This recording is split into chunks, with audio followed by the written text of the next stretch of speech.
I heard that you wanted to win more rounds in Valorant Ranked. You're in luck. We have 7 tricks cooked up in the lab that will help you do just that. Hope you guys are gonna enjoy that, and welcome to Lora's Valorant Laboratory. Stick to the end of the video because the first and the last trick is something that you're gonna see VCT pros use because I showed them. The double bind trick for defusing the spike with the Cypher cage is something that I shared on my Twitter a few days ago after Medusa from DFM, well, essentially didn't win a round because he didn't cover the defusal of the spike with his cage for the full time. Now, after sharing that, I also have seen that Zetta's division's Laz actually started using my technique as well. So if you want to learn how to do that, let's go. So when you're next to the spike, you're gonna throw the cage somewhere in range of your spike or line of sight. In this case, I'm gonna throw it here. Now, when I'm gonna be next to the spike in range of its defusal, I look towards the cage so it goes red, and now I press my double bind. In this case, that's my left control. So the cage activates at the same time as I start to defuse, and that's exactly the how long it takes to defuse the spike. Now, it's very simple to use that.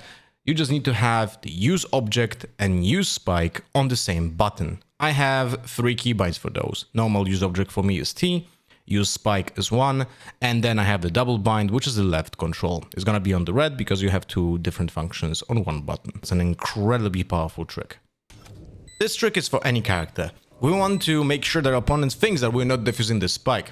So we're gonna trick him into thinking that by standing next to the spike, jumping up forward while crouched, and then starting to defuse mid-air, like this. We make footsteps after we land, which tricks our opponent. They think that we made the step after we did that, and we don't defuse. So they will not peek us, and we can fully stick the defuse, or at least get the half. But remember, don't do this when it's already halved. The sound might actually cover the footsteps because it's different, and also your opponent is most likely peeking when he hears that the sound of the defusal is different from the full defuse. Now this trick is for my favorite Jett players. You are thinking that because the smokes got nerfed, you cannot really get a half with this with the smoke anymore. Well, yes, again, you can do that.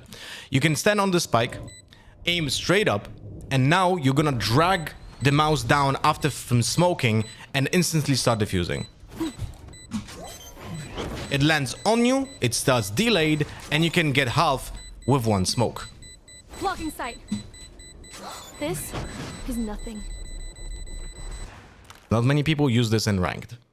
Now this is for the Yoru players. This is kind of similar to the Cypher cage, but not exactly. So we're gonna have the same kind of technique. We put the clone somewhere next to the spike. We're gonna stand next to the spike, and now we're gonna use the double bind to activate the fake out and defuse at the same time. It will cover the sound of the spike with the activation of the clone, and 2, the footsteps from the clone might actually make your opponent think that you're not defusing. Remember that you can use the clone in a shorter range to get stuck in like a corner, so it stops moving at some point to trick your opponent into thinking that it was you and not the clone. Short trick for all my chamber mains over here. The Headhunter while moving and crouching is the most accurate gun in the game.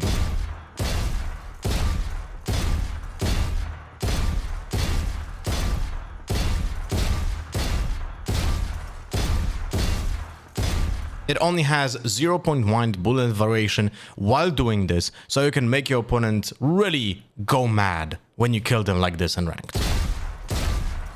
All they see is a chamber moving while being fully accurate. This is for all the Skye mains that are still playing Skye after the nerf.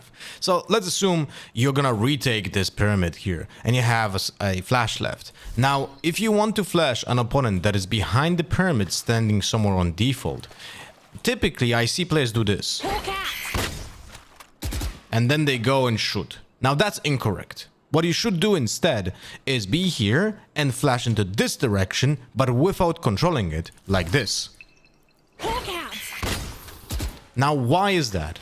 Because the Skye equip of the weapon after it's flashing, it's only happening when you stop controlling the flash. So when you're controlling the flash, it's gonna take such a long time to equip the gun. If you're not controlling the flash and you just put it through, you can already start shooting before it explodes. So what we can do is we can flash here and already have the gun ready to shoot. As you can see, Skye players need to min-max and learn how to use this efficiently to be a great Skye. This trick is something you're gonna see at VCT. I have shown this to some pro players that are playing Yoru, and not many people know that you can activate the clone with a different weapon than a rifle in hand. So what we're gonna do is we're gonna drop the guns and activate the clone with specific weapon. So we're gonna have 3 weapon clones. We're gonna have rifle, we're gonna have a classic, and we're gonna have a knife. And what does this do is it makes the clone not only run faster, but also further, because it still takes 10 seconds, but it's gonna be faster, so it's gonna cover more ground. Pay attention. This is gonna be the first one with the rifle, then the pistol, and then the knife. As you can see, the knife is much faster. It will cover more ground, as you can see. There's a huge difference in distance, but it will also catch people off guard when you do that. Now, you also want to do this during a round, and it's fully possible without making noise. So what you're gonna do is gonna use my own Gundrop technique. So you're gonna stand next to the clone, you're gonna put it on the ground, and now you're gonna flick the weapons in the air, and then when the weapons are in air, you're gonna activate the clone like this. The weapons are falling back onto you. You don't make a noise because the weapons never land on the ground. So no one will know that you do this unless, of course, they see it, right? And you still have your guns. I hope you found this video useful. If you have any suggestions on any agent guys that you would like to see, leave a comment. But also, this is a completely new channel. Any likes, comments, subscriptions are very appreciated. And I hope I will make more videos in the future with your support.